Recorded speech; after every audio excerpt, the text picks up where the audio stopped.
10년 전에 오늘 같은 경우에 6.15 공동선 같이 김대중 대통령하고 김정일 국방위원장이 사인하고 오찬을 하고 있을 시간이 바로 지금 시간입니다. 그러면 20년이 됐고 6.15 공동선언부터 해서 이후에 5번의 정상회담이 이루어졌는데 김대중 대통령 한 번, 노무현 대통령 한 번, 문재인 대통령이 3번의 정상회담을 했고 딱 20년이 되는 해인데 오늘 이 자리에서 또 20년을 우리 같이 기념하면서 문재인 대통령하고 그다음에 김정은 위원장이 같이 오찬을 하고 있었더라면 얼마나 좋았을까 그런 생각이 좀 듭니다. 네, 대북전단 물론 지금 연쇄적인 경고성 담화 발표가 계속 이루어지고 있습니다. 오늘 15일이고 12일부터 13일까지 딱 하루라는 시간 동안에 3번에 걸쳐서 경고성 담화가 나왔고 마지막에가 바로 지금 2인자로 등극하고 있는 김여정 부부장이 마침표를 이제 찍었는데요. 근데 이것이 진짜 그 정도의 위기 상황인가에 대해서 우리가 좀 고민을 해볼 필요가 있다. 우선 첫 번째, 우리에게도 경고성 담화 발표를 했지만 미국에 대해서 한 것은 남북관계 문제에 끼지 말라고 분명히 얘기를 했고요. 그리고 마지막에 김여정이 담화 발표했던 내용에서는 우리한테 계속 여지를 남기고 있어요. 빨리 우리에게 제스처를 해달라. 예. 그리고 뭐 끊어진 그 연락 선이라거나 아니면 개성에 있는 연락소 같은 경우는 다시 만들면 되는 것이고요. 지금 어려움에 처해 있는 것은 결국 미국 때문이라는 것은 누구나 알고 있습니다. 하노이 그 노딜 사태라는 것도 사실 그때 MBC 그 미국의 방송국에서 이미 보도가 나왔었어요. 여기서 영변 핵폐기를 하게 되면은 저쪽에서 뭘 주겠다라고 보도가 나왔는데 10일 동안 김정은이 열차를 타고 도착을 했더니 가니까 트럼프가 갑자기 말 바꾸기를 했거든요. 영변뿐만 아니라 모든 핵을 다 폐기해야 될 것이고 그리고 그것이 선 조치가 돼야만 우리는 고민을 시작하겠다 이러면서 깨졌는데 우리는 생각해 볼 게 뭐냐면 금강산 관광했을 때 그 다음에 공단 개설했을 때 과연 우리가 미국의 허락 받고 선 동의 받고 했냐? 그렇지 않았다는 거거든요. 우리가 조금 더 용기를 갖고 한 다음에 미국의 사후 승인을 받는다 하더라도 지금 우리에겐 결단이 좀 필요한 순간이 아닌가 싶습니다. 보면은 우리가 충분히 읽힐 수 있는 부분들이 있는데 이게 딱 보여지는 현상만 보면 안 되거든요. 지금 생각을 해보면 우리나라가 세계 경제 순위가 11위 정도 됩니다. 그런데 제가 191위까지 찾아봤는데 그 안에 북한이 없어요. 근데 우리가 11위 이런 경제 대국임에도 불구하고 지금 우린 코로나 때문에 경제가 상당히 비상사태에 걸려 있습니다. 이 상황에서 북한은 어떻게 했냐라는 거예요. 그럼 이 문제를 어떻게 풀 것인가 했을 때 앞에다가 남한을 상대로 해서 가장 순한 입장을 보여왔던 김여정을 앞에 놓고 여기서 강경 드라이브를 걸어줄 수밖에 없는 거예요. 근데 지금 김정은이 앞에 안 나타나고 있다는 걸 생각을 해야 되는 거예요. 마지막에 다시 반전을 줄 건데 해결할 때 김정은이 그치. 나타나야 되기 때문에 지금 아무 말도 안 하고 있는 거예요. 김여정 악역을 하고 있는. 이 사람들이 전단을 살포한다는 게 사실 그 4.27 합의문에도요 이런 거 안 하기로 돼 있었잖아요 이미. 근데 북한의 인권을 위해서 인권 보호를 위한 탈북민 단체라고 말을 하는데 그 내용 자체가 노무현 대통령 등 대통령 모독죄에 걸릴 만한 그런 내용들이고 북한의 인권과 아무 관계가 없는 내용들입니다. 그리고 이 사람들이 탈북민이라고 말을 하고 있지만 실제로 북한에서는 남한의 생활상을 이미 다 TV로 보고 있거든요. 다 알고 있단 말이죠. 그런데 그 사람들에게 남한의 생활상을 알리기 위해서 뭐 삐라를 뿌린다. 그것도 말이 안 되는 거고요. 그다음에 이게 돈을 받기 위한 과정이었다는 것이 속속 드러나고 있는데 그들 커뮤니티 안에서 북한 보수단체로부터 돈을 실제 원가의 10배 이상의 돈을 받으면서 이걸 보내고 있다라는 거죠. 결국은 이 한반도의 전쟁 위기 이런 상황들 위험 상황을 가지고 자신들의 이속을 챙기기 위한 그런 행위다라고 밖에 안 보이죠. 그러니까 대북전단 가 지난번에 그 20일 동안 김정은 위원장 안 보였을 때 사망설 주장을 했었잖아요. 이미 태영호의 북한에 대한 전문성은 사실 없다고 저는 생각을 하고 그리고 이 사람이 과연 어느 나라 사람인가 저 이런 고민이 들어요. 그러니까 우리나라에서는 보통 남북 정상회담을 했다고 얘기하고 북한하고 미국 하면 이제 북미 정상회담을 했다고 이렇게 얘기를 하잖아요. 이건 보수 언론도 그렇게 얘기를 하거든요. 근데 태영호는 뭐라고 얘기하냐면 미북 회담이라는 표현을 써요. 이 도대체 우리나라 사람도 아니고 저기 북한 사람도 아니고 도대체 어느 나라 미국 사람이야 너는? 그래서 우선 이 성폭행 문제에 대해서부터 해결을 하도록 하고 그다음에 이 태영호가 북한의 눈치 좀 그만 보라고 얘기를 하는데 지금 우리는 북한의 눈치를 보는 게 아닙니다. 우리는 우리의 갈 길을 계획대로 가고 있는 거고 정말 자신이 북한 전문가라고 생각을 한다면 미국에 우리가 낼 수 있는 목소리를 내야 한다. 그래야 해결된다. 이런 방향을 제시를 했었어야지. 북한 눈치 보지 말라. 그러면 뭐 전쟁하자는 얘기입니까? 그러니까 지금? 그런 이 문제를 해결할 수 있는 방법을 저는 찾을 수 있을 것 같거든요. 사실 그 김정은 20일 없었을 때 최고인민회의 장면을 기억을 해보시게 되면요. 최고인민회의에는 뭐 마음대로 결석하고 그럴 수 있는 문제가 아닌데 근데 거기에 띄엄띄엄 앉아있는 걸 볼 수가 있어요. 이게 바로 코로나 감염인 거거든요. 이런 상황이기 때문에 당시에 김정은도 그 자리에 없었던 것이고 그런데 지금 이 코로나라는 문제를 북한에서 우리는 한 명의 감염자도 없다라고 얘기를 했는데 다시 또 그거를 뒤엎을 수도 없는 거고 그러니까 이거는 지금 우리가 다시 개성공단 열 때도요 지금 미국이 반대를 하고 있거든요. 이게 벌크 돈 많이 간다 뭐 이런 식의 문제 때문인데 이걸 인도적인 문제로 풀 수 있잖아요. 코로나 문제는. 그치. 그래서 우리가 여기서 방역 물자라고 그냥 마스크 몇 개 보내는 게 아니라 방역 물자라거나 아니면 의료 장비라거나 또는 이제 우리 의료팀을 보내서 거기서 우리가 실제로 북한의 상황 뭐 비밀을 보장해 주면서 도움을 주면 되지 않겠는가? 그럼 여기서부터 하나씩 풀려갈 수 있지 않을까? 인도적인 문제를 충분히 국제적인 우리가 응원을 받으면서 움직일 수 있는 문제다라고 예. 생각이 듭니다. 저처럼 헷갈리시는 분이 계실까봐 한 번 더 짚는 건데 이게 한동수 감찰부장이고 한동욱? 그러니까 그 부산지검에 이제 회목으로 가신 한동훈 그 검사장이 있죠. 그리고 이게 지금 억울한 재판의 결과 피해자인 한명숙 이제 전 총리가 있는 것이고 이게 한씨들이 법에 밝은가 봐요. 되게 많이 법조계에 많이 이 계시네. 사건에 한만호도 있고 예. 한은상도 있고 예. 지금 다 한씨 예. 그룹의 사건인데 그래서 많이 헷갈리더라고요. 예. 예. 사실 이거 보면은 채널 A 사건, 검언 유착 사건이 떠오를 수밖에 없잖아요. 그때 당시에도 이 한동수 감찰부장이 원래 이제 감찰본부인데 이 감찰부장이 대검 감찰부장입니다. 이제 감찰을 착수를 했거든요. 그때 인권부로 넘겼잖아요. 조사받는 사람들의 인권 침해를 막기 위해서 그걸 보호하기 위한 인권부에다가 엉뚱한 사건을 갖다 던져버리는 이러면서 한동수 감찰부장의 감찰을 제동을 걸고요. 그때 결국 감찰 시작도 못했었습니다. 근데 이번에 이 채널 A 사건, 검언 유착 사건에 이어서 똑같은 상황이 또다시 펼쳐지고 있는 거거든요. 예, 한명숙 사건 관련돼 가지고 법무부에서 그 고 한만호 씨의 동료 수감자 최 씨라는 분이 진정을 넣었단 말이죠. 근데 이거를 감찰 3과에다가 특정해서 보냈어요. 그쪽에서 감찰을 좀 하라고. 근데 이거를 또다시 또 인권 관련 부서로 돌려버리고 막으려고 드는 겁니다. 이상한 말을 하거든요. 전 매번 검찰 얘기를 여기서 할 때마다 도대체 검찰이 뭐 형사법규 관련된 내용을 알고는 있는가라는 생각이 자꾸 드는 게 이게 감찰 대상이 아니라고 얘기를 합니다. 징계 시효 3년이 지났기 때문에 이 사건은 그 문제 삼았던 그 검사들 있잖아요. 예, 위증 교사, 모해 위증 교사했던 사람들 이거 징계 대상이 아니니까 감찰 대상이 아니다라고 해서 뺐는데 빼돌리면 뭐 수사과나 다른 데로 보내는 것도 아니고 이번에도 또 인권부예요. 이상한 데로 또 보내놓고 이제 물타기를 들어가는데 그게 아니고요. 감찰부에서는요. 징계 사건에 대해서만 감찰하지 않습니다. 징계 사건에 대해서는 징계를 하고요. 그다음에 형사처벌 대상인 형사사건에 대해서도요. 감찰부도 영장 청구권 있고요. 수사권 있고요. 기소권 있고요. 지금 이게 징계 공소시효가 이게 10년짜리거든요. 예, 10년짜리이기 때문에 아직 안 지났어요. 이 감찰부가 하는 일이 맞는 겁니다. 예.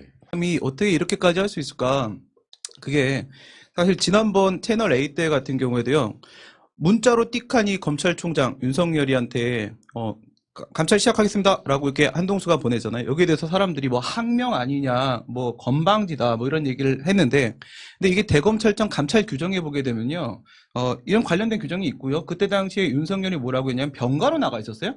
밖에 나가면서 하는 말이 직무명령이 나에게 보고할 사항이 있으면 문자로 보고하라 이렇게 해서 문자로 보고를 한 건데 만약에 문자로 보고를 하지 않았다라고 하면 그 직무명령 위반으로 징계가 이루어질 수가 있어요. 이 사람이. 이 사람은 원칙대로 그냥 다 가는 거거든요. 심지어 이런 얘기를 하죠. 이 감찰에 대한 개시권을 총장이 가지고 있기 때문에 너는 내 말을 들어야 된다. 이러면서 감찰부의 독립성을 침해하려고 윤석열이 얘기를 하는데 이 감찰 규정에 보면 뭐라고 되어 있냐면 총장에게 보고할 사항은 2개밖에 없다. 감찰을 개시한다는 사실, 끝난 다음에 결과는 이렇게 됐다는 사실. 그게 무슨 말이에요? 개시권은 감찰부장이 가지고 있는 게 맞다고 밖에는 해석이 안 되거든요. 이 규정대로 움직이고 있는데 왜 가능하냐? 이 사람이 검찰 출신이 아니라는 거죠. 이 사람이 판사 출신이에요. 판사 출신이어서 이 식구들끼리 자기들이 연대 가지고 총장이 어떻게 주무를 수가 없는 거야. 판사 출신이어서. 그러니까 이 사람은 완전히 섬인데 그냥 원칙대로 밀고 나가다 보니까 총장하고 자꾸 충돌이 발생을 하고 있는 겁니다. 얘가 왜 이렇게 미래통합당이 법사위원장의 목을 걸고 또 그렇게 당당하게 달라고 얘기를 하는 것인지 그 상임위원장 자리들을 전 그게 좀 이해가 안 돼요. 우선 첫 번째, 기존에 관행이 있었다라는 말을 자꾸 하는데요. 그 관행이라는 것은요, 적법한 관행에 구속될 수는 있지만 위법한 관행에 구속될 수는 없습니다. 앞에서 우리가 위법한 행위를 했다, 그런 선례가 있다라고 해서 이제 이후에는 우리 다 위법하게 하자, 이런 건 말이 안 되거든요. 그건 법리적으로도 성립될 수 없는 얘기고, 우리가 정치적으로 생각을 해보면요. 이 상임위원회가 하는 역할이 뭐냐? 행정부를 견제하는 거거든요. 그러면 행정부를 견제를 해서 결국 만약에 이 현재 정권의 성패에 따라서 책임을 누가 묻게 되는지를 한번 생각을 해보시면요. 대선뿐만 아니라 총선에서도 그 책임을 지게 돼요. 그러면 무슨 말이에요? 왜 다른 나라들은 왜 다 여당이 상임위원장을 하는지 그게 당연하기 때문에 그렇거든요. 그 정부와 그리고 국회 여당이 함께 만약에 요번에 실패를 하게 되면 정권 실패하게 되면 그에 대한 책임을 대선과 총선에서 전부 물을 수 있기 때문에 그 정치적 책임을 질 쪽에서 위원장을 하는 게 당연한 거거든요. 근데 왜 야당이 자꾸 위원장 달라고 할까? 그러니까 그게 잘못 배운 건데, 이 사람들이 자기가 국회의원이면 국회법이라도 한번 읽어보면 이렇게 왈가왈부할 수 있는 입장이 못 된다는 거를 생각을 해야 되거든요. 우리 176석을 가지고 있잖아요. 국회법 41조에 보면 상임위원장은 임시의장 선거에 준해서 본회의에 선거한다. 그리고 17조에 가면 임시의장 선거는 무기명으로 한다. 누군지도 안 나오고요. 그 다음에 제적의원의 과반수 2분의 1 이상 출석하고요. 그 다음에 여기서 다른 조건도 없어. 무조건 다수. 그냥 다수결로 그냥 뽑는다 이거예요. 무기명으로 하고 제적의원의 과반. 그러면 300의 과반이면 150만 넘어가면 되는데 우리 무조건 150 채울 수 있잖아. 그리고 우리끼리 흩어질 것도 아니고 그냥 어쨌든 또 다수결이야. 그냥 많게만 하면 되거든요. 마음만 먹으면 다 할 수 있는 건데 지금 어디서 목리를 부리는 건지 이 목리를 부리는 게 정말 목적이 되게 좀 지저분하지 않을까라는 생각이 드는 게 얘네들 총선에서 공약 중에 대표 공약이 공수처 설치 폐기였어요. 그럼 공수처 설치를 막으려고 하냐? 이러면 그다음에 검찰 개혁을 막으려고 하는 건가? 또 법사위가 하는 게 그러면 사법 개혁을 막으려고 하는 건가? 아니면 지금 페트 수사 그 재판이 무서워서 기존에 하던 대로 검찰하고 법원에 선대가지고 페트 수사 살아남고자 하는 건가? 아니면 계속 지금 자구심사 체계심사 그거는 놓지 못하겠다고 하는데 그거 가지고 그냥 무조건 문재인 정부 발목 잡게 해보려고 하는 건가?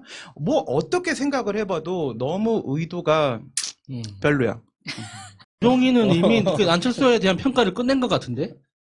그런가? 많이 따라하는 게 윤미향 의원에 대한 문제, 백선엽에 대한 문제, 그 기본소득에 대한 문제, 김종인이 말 한마디만 던지면 안철수가 뒤에서 계속 앵무새처럼 나도 그래 계속 이러고 있어.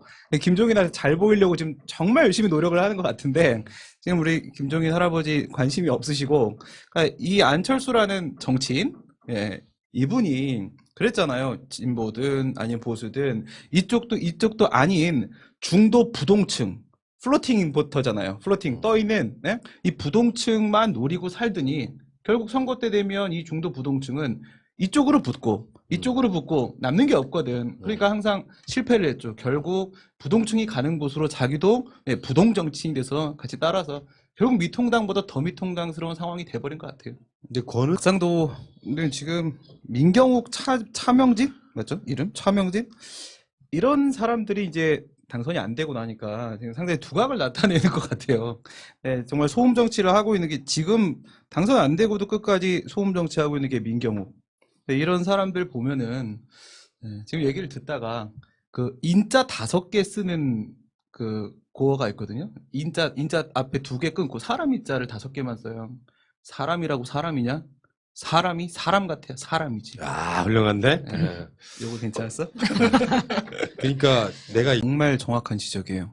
이게 방법이 없는 게 국회의원 이제 불체포 특권, 불소추 특권 이것 때문에 이제 우리가 방법이 없는 건데 이 방패를 깨버리면 되거든요. 이 법이 적용될 수 없는 이 영역에 방패를 깨려면 국회 밖으로 밀어내면 되거든요. 근데 저도 이 기사 보고 국회법의 25조에 품위 유지 의무 규정이 있습니다. 이미 국회의원으로서의 품위는 상실될 만큼 상실된 상태거든요. 그러면 말씀하신 대로 국회는 국회 내부에서 국회의원에 대해서 징계 제명을 할 수가 있고요. 징계 제명을 통해서 밖으로 내보내버리게 되면 그럼 충분히 처벌을 할 수가 있습니다.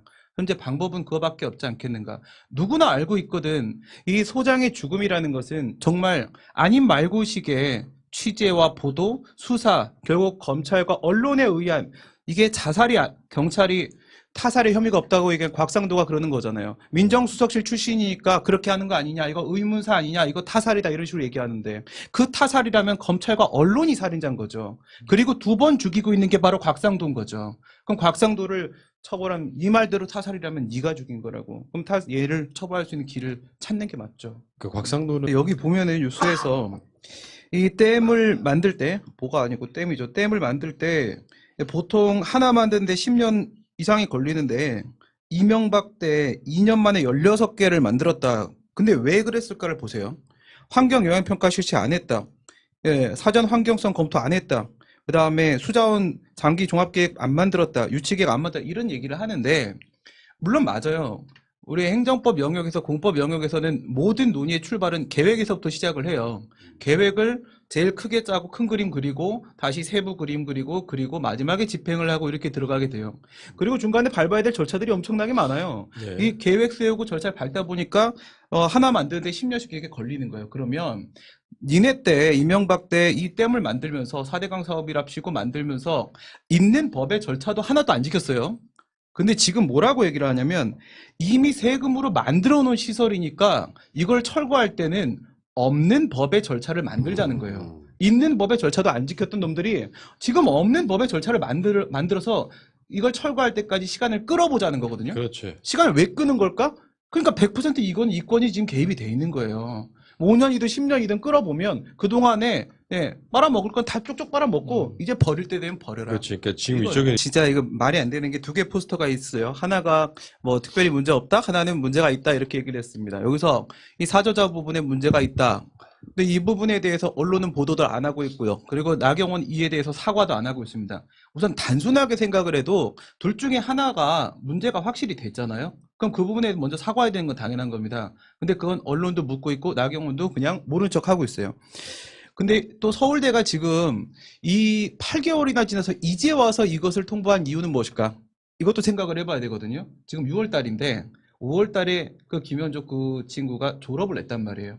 이거를 만약에 지난달에 통보를 해버리게 되면 졸업에서 문제가 생길 수가 있었는데 안전하게 졸업을 시키기 위해서 서울대도 일부러 늑장 조사를 하게 됩니다. 당연히 그리고 그랬다고 이 포스터들도 여기서 문제가 될 수 있는 소지가 만약에 각각 하나의 포스터에 10개 정도의 의혹이 제기가 됐다고 하면요. 그중에 가장 기본적이고 최소한의 지금 진실성 판단만 나온 겁니다. 나머지 거 아무것도 안 나왔어요. 서울시 시설, 그 당시 서울대 그거든요. 국가 소유 재산이거든요. 네. 국가 소유 재산을 무단으로 사용한 부분에 대해서, 그 다음에 뭐 몇 달 전에 나온 거 표절한 부분에 대해서, 그 다음에 이건 진실성 문제는 단순히 얘가 어느 정도 기여했어 안 했어 요 정도 얘기밖에 안 한 거예요. 지금 사실 찾아본 거 요만큼 찾아본 거고, 연구 윤리도 이건 생명과 관련된 문제인데 연구 윤리 위반에 대한 문제도 이 모든 것들 지금 다 남아 있는 건데 요만큼 조사했더니 하나가 이미 터진 거예요. 그러니까 서울대 공직선거법 250조 여기서 걸린 건데요.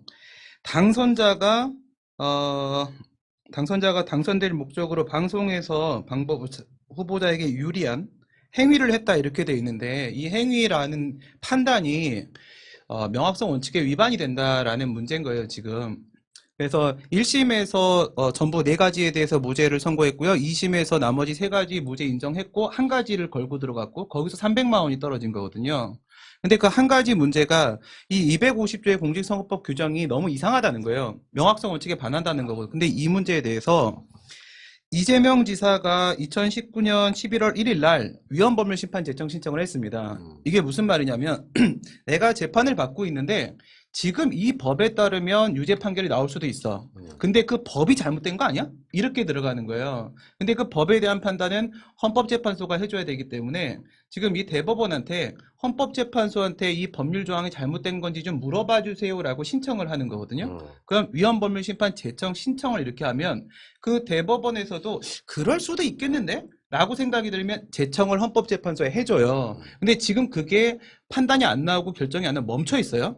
지금 멈춰 있는 상태인데 이렇게 계류 중인데 근데 민주당의 지역위원장들 중에 몇 명이 똑같은 조항 250조하고 그다음에 형사소송법상 상고 이유 부분에도 문제가 되는데 이 두 가지 똑같은 조항에 대해서 헌법소원 심판을 들어갔어요. 이건 헌재를 직접 꽂는 방식이거든요. 근데 그게 지금 뉴스 나온 게 이게 적법한 청구였기 때문에 그에 대한 판단을 들어가겠다라는 판단한 거예요. 얼마 전에. 그러면 똑같은 조항에 대해서 여기서 지금 판단 들어가죠. 근데 여기서 이거 판단해달라고 신청을 해놨죠. 근데 여기서 대법원이 일로 보낼지 안 보낼지에 대해서 지금 머뭇머뭇하고 있었어. 근데 이게 들어갔어요. 재판에 본안으로. 들어가면 이걸 받아줄 거라고요. 그러니까 이 대법원은 이거랑 이거랑 똑같은 건데 그럼 병합해서 저쪽에서 같이 판단해줘 하고 보내게 될 거고 이러면 이 위헌범위 심판 제청이 헌재 들어가면요. 이 재판은 정지돼요. 왜냐하면 법이 제거가 되냐 변경이 되냐에 따라서 이 재판의 결과가 바뀔 것이기 때문에 그 재판의 전제성이라고 그러는데 그래서 이 재판은 정지가 될 거고요. 그러니까 이걸 지금 기대하고 있는 거예요. 이게 정지가 되면 언제까지 갈지 몰라요. 저는 제가 이런 식의 판례를 저도 숱하게 봤는데 이렇게 소극적 부작위 상태를 아무것도 말을 안 한 거거든요. 그 부분에 대해서. 근데 소극적 부작위를 독심술을 써가지고 적극적 자기 행위로 해석하는 일은 저는 정말 듣도 보도 못했어요. 그러니까 이렇게 지금 이 2심 항소심 재판부가 뭔 생각을 하고 나니 도저히 이해가 안 되는데 물론 이 공직선거법 250조의 문제는 우리가 국회에서 개정을 하면 돼요. 좀 더 명확하게. 근데 문제는 이대로 뒀다가는 이재명 지사만 마지막 희생양으로 남고 끝날 거란 말이죠. 그래서 위헌법률 심판 그 문제 때문에 전원합의체로 넘긴 것 같던데 책임 있는 판단을 내리면 전 300 밑으로는 깔아줄